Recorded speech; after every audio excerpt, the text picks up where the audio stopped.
بسم اللہ الرحمن الرحیم۔ صرف 5 منٹ کا مدرسہ قرآن و حدیث کی روشنی میں 14 جمادی الاولیٰ۔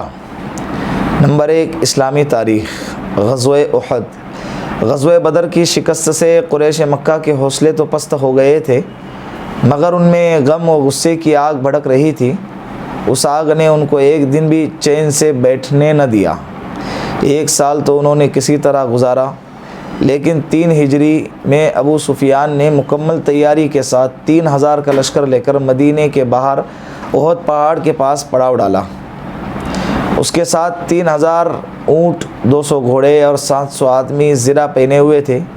رسول اللہ صلی اللہ علیہ وسلم شوال سن ہجری 3 میں نماز جمعہ ادا کر کے 1000 مسلمانوں کو لے کر احد کی طرف روانہ ہوئے، مگر عین وقت پر منافقوں نے دھوکہ دے دیا اور عبداللہ بن ابی اپنے 300 آدمیوں کو لے کر واپس ہو گیا۔ اب مسلمانوں کی تعداد صرف 700 رہ گئی۔ احد کے مقام پر لڑائی شروع ہوئی اور دونوں جماعتیں ایک دوسرے پر حملہ آور ہوئی۔ اس جنگ میں مسلمانوں کو پہلے فتح ہوئی، مگر ایک چوک کی وجہ سے جنگ کا پانسا پلٹ گیا۔ نمبر 2، حضور اکرم صلی اللہ علیہ وسلم کا معجزہ۔ حرام لقمے کا گلے سے نیچے نہ اترنا۔ ایک مرتبہ رسول اللہ صلی اللہ علیہ وسلم کسی کی نماز جنازہ پڑھ کر واپس آ رہے تھے۔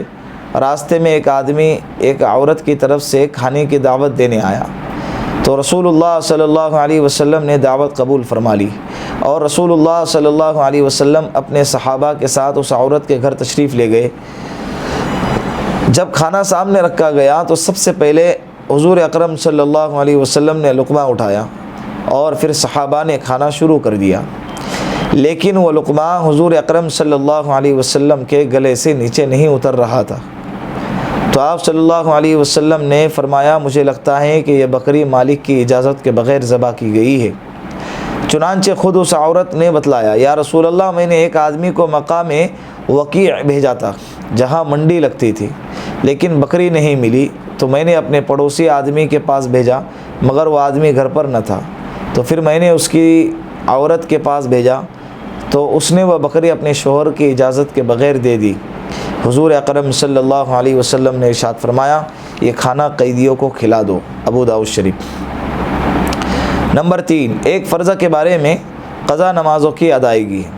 رسول اللہ صلی اللہ علیہ وسلم نے ارشاد فرمایا، جو کوئی نماز پڑھنا بھول گیا یا نماز کے وقت سوتا رہ گیا تو اس کا کفارہ یہ ہے کہ جب یاد آ جائے تو اسی وقت پڑھ لے۔ ترمذی شریف۔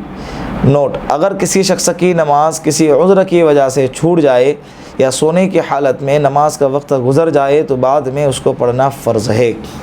بہت سارے لوگ اس میں سستی کرتے ہیں، نماز چھوٹ گئی تو معاف ہے۔ ایسا نہیں ہے۔ کل قیامت کے دن عبادات کے اندر، حقوق اللہ کے اندر سب سے پہلے جس عبادت کا اور جس حکم کا سوال کیا جائے گا وہ ہے نماز۔ اس کو اتنے ہلکے میں نہیں لینا چاہیے۔ بالغ ہونے کے بعد ہر مرد عورت پر 5 وقت کی نماز یہ فرض ہے۔ نماز کے بغیر زندگی میں سکون بھی نہیں ہے، نہ برکت ہے، نہ راحت ہے، نہ عافیت ہے۔ نماز کے بغیر زندگی میں جتنے بھی چاہے تم مالدار بن جاؤ، پھر بھی تمہاری زندگی میں اندھیرا ہے۔ نمازوں کا اہتمام کرنا چاہیے۔ نمبر 4، ایک سنت کے بارے میں سونے سے پہلے کی دعا۔ رسول اللہ صلی اللہ علیہ وسلم جب سونے لگتے تو یہ دعا پڑھتے، اللہم باسمک اموت و احیا۔ ترجمہ: اے اللہ، میں تیرے ہی نام سے مرتا ہوں اور جیتا ہوں۔ بخاری شریف۔ نمبر 5، ایک اہم عمل کی فضیلت۔ اچھا مسلمان۔ حضرت ابو موسیٰ اشعری رضی اللہ عنہ نے حضور اکرم صلی اللہ علیہ وسلم سے پوچھا، سب سے اچھا مسلمان کون ہے؟ آپ صلی اللہ علیہ وسلم نے فرمایا، وہ شخص جس کی زبان اور ہاتھ سے مسلمان محفوظ ہو۔ بخاری شریف۔ کیا فرمایا اللہ کے رسول صلی اللہ علیہ وسلم کہ سب سے اچھا مسلمان وہ ہے کہ جس کی ہاتھ اور زبان سے دوسرا مسلمان محفوظ ہو۔ ایک روایت میں ہے کہ المسلم من سلم المسلمون من لسانہ و یدہ۔ ایک روایت میں ہے المسلم من سلم الناس من لسانہ و یدہ، کہ مسلمان تو وہ ہے کہ جس کی ہاتھ اور زبان سے دوسرا مسلمان محفوظ رہے، اور دوسری روایت میں کہ مسلمان تو وہ ہے کہ جس کے ہاتھ اور زبان سے دوسرا انسان محفوظ رہے۔ اس میں مسلمان بھی ہو، غیر مسلم سب آ گئے۔ تو ہمیں چاہیے کہ مسلمان بننے کے لیے اپنی ذات سے کسی اور کو تکلیف دینے سے بچائے۔ اڑوس پڑوس والے ہم سے راضی ہے کہ ناراض ہے، دوست احباب ہم سے راضی ہے کہ ناراض ہے، اس کا بھی خیال کرتے رہنا چاہیے۔ نمبر 6، ایک گناہ کے بارے میں ایمان کو جھٹلانا۔ قرآن کریم میں اللہ رب العزت فرماتا ہے، جس شخص نے بخل کیا اور لاپرواہی کرتا رہا اور بھلی بات یعنی ایمان کو جھٹلایا تو ہم اس کے لیے تکلیف اور مصیبت کا راستہ آسان کر دیں گے، یعنی جہنم میں پہنچا دیں گے۔ سورۃ اللیل۔ نمبر 7، دنیا کے بارے میں آخرت کی کامیابی دنیا سے بہتر ہے۔ قرآن کریم میں اللہ رب العزت فرماتا ہے، تم لوگوں کو جو کچھ دیا گیا ہے وہ صرف دنیاوی زندگی میں استعمال کی چیزیں ہیں، اور جو کچھ اجر و ثواب اللہ کے پاس ہے وہ اس دنیا سے کئی بہتر اور باقی رہنے والا ہے، اور وہ ان لوگوں کے لیے ہیں جو ایمان لائے اور اپنے رب پر بھروسہ رکھتے ہیں۔ سورہ شورى۔ نمبر 8، آخرت کے بارے میں ایمان کی برکت کے ذریعے جہنم سے چھٹکارا۔ رسول اللہ صلی اللہ علیہ وسلم نے ارشاد فرمایا، جب جنتی جنت میں چلے جائیں گے اور جہنمی جہنم میں چلے جائیں گے تو اللہ رب العزت فرمائیں گا، جس کے دل میں رائی کے دانے کے برابر بھی ایمان ہو اسے بھی جہنم سے نکال لو۔ چنانچہ ان لوگوں کو بھی نکال لیا جائے گا جن کی یہ حالت ہوں گی کہ وہ جل کر انتہائی کالے ہو گئے ہوں گے، اس کے بعد ان کو نہر حیات میں ڈالا جائے گا تو اس طرح نکل آئیں گے جیسے دانہ سیلاب کے کوڑے میں کھاد اور پانی ملنے کی وجہ سے اگ آتا ہے۔ بخاری شریف کی روایت ہے۔ اسی لیے ہر وقت ہمیں چاہیے کہ دعا کرتے رہے کہ اے اللہ زندہ رکھے تو ایمان پہ رکھے، جب زندگی کا آخری وقت آئے تو اللہ ایمان کے ساتھ بلا لے۔ ایمان پر خاتمہ یہ کامیابی کی علامت ہے۔ ساری نیکیاں ہیں لیکن اگر خاتمہ ایمان پر نہیں ہے تو کل قیامت کے دن نجات نہیں ہوں گی۔ نمبر 9، طب نبوی سے علاج۔ بیماروں کو زبردستی نہ کھلانا۔ رسول اللہ صلی اللہ علیہ وسلم نے ارشاد فرمایا، اپنے بیماروں کو زبردستی کھلانے پلانے کی کوشش نہ کرو، کیونکہ خدا تعالیٰ انہیں کھلاتا پلاتا ہے۔ ترمذی شریف۔ بیماری کے حالت میں بیماروں کو جی نہیں چاہتا ہے کوئی چیز کھانے کا تو گھر والوں کو چاہیے کہ اسے زبردستی نہ کرے کہ یہ کھا، زبردستی منہ میں ٹھوستے رہتے ہیں۔ طبیعت جب نہیں چاہتی ہے تو اس وقت میں نہیں کھلانا چاہیے۔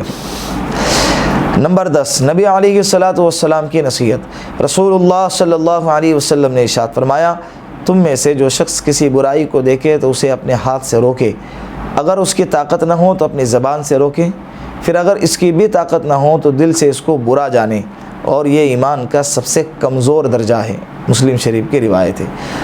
آس پاس میں دائیں بائیں اگر ہمیں برائی ہوتا ہوا نظر آ رہا ہے اور اللہ نے آپ کو اتنی استطاعت دی ہے کہ ہاتھ سے روک سکتا ہے، باپ ہے بیٹے کو ہاتھ سے روک سکتا ہے، اور اسی طرح اولاد کو روک سکتے ہیں، اسی طرح بھائی بڑا بھائی ہے چھوٹے بھائی کو برائی کرتا ہوا دیکھ رہا ہے، گناہ میں مبتلا دیکھ رہا ہے، ہاتھ سے روکنے کی طاقت رکھتا ہے۔ اسی طرح استاد ہے اپنے شاگردوں کو گناہ کرتے ہوئے برائی کرتے ہوئے دیکھ رہا ہے تو یہ اپنے ہاتھوں سے روکنے کی استطاعت رکھتے ہیں، اس کے باوجود اگر نہ روکے تو یہ شخص بھی گنہگار ہے جو خاموش رہ رہا ہے۔ تو اسی طرح اگر کوئی ہاتھ سے روکنے کی طاقت نہیں رکھتا ہے، اس لیے کہ ہاتھ سے روکیں گا تو جھگڑے کا اندیشہ ہے، فتنے کا اندیشہ ہے اور تکلیف کا سبب ہے، خوف کا اندیشہ ہے، تو ایسے وقت میں چاہیے کہ زبان سے روکیں۔ برابری کا درجہ رکھتا ہے رشتہ داری میں یا اسی طرح دوست احباب ہے، ہاتھ سے روکیں گے تعلقات خراب ہو جائیں گے، تو ایسے شخص کو چاہیے کہ زبان سے روکے، کہے کہ بھائی یہ جو کر رہا ہے غلط ہے، یہ برا ہے، چھوڑ دے اسے، اللہ اس سے ناراض ہوتے ہیں۔ لیکن بعض موقع ایسے ہوتے ہیں کہ زبان سے روکنے کی بھی استطاعت نہیں ہوتی ہے، اس لیے کہ زبان سے کہنے جائیں گے سامنے والا تکلیف پہنچائیں گا، ماریں گا، کوٹیں گا، گالی گلوچ کریں گا، عزت کو تار تار کریں گا۔ تو ایسے وقت میں تیسرا درجہ ایمان کا بتایا ہے، کم سے کم اتنا تو سمجھے کہ یہ برا ہے، یہ جو سامنے والا کر رہا ہے یہ گناہ کر رہا ہے، یہ غلط کام کر رہا ہے، اتنا تو کرے۔ یہ نہیں کہ آج کل جو چل رہا ہے کہ سامنے والا میں نے اس کو کہا لیکن سن نہیں رہا ہے اور آپ بھی اس کے ساتھ میں شریک ہو گئے، گناہ کے اندر مبتلا ہو گئے، یہ نہیں ہونا چاہیے۔ اللہ رب العزت ان باتوں پر ہم سب کو عمل کرنے کی توفیق عطا فرمائے۔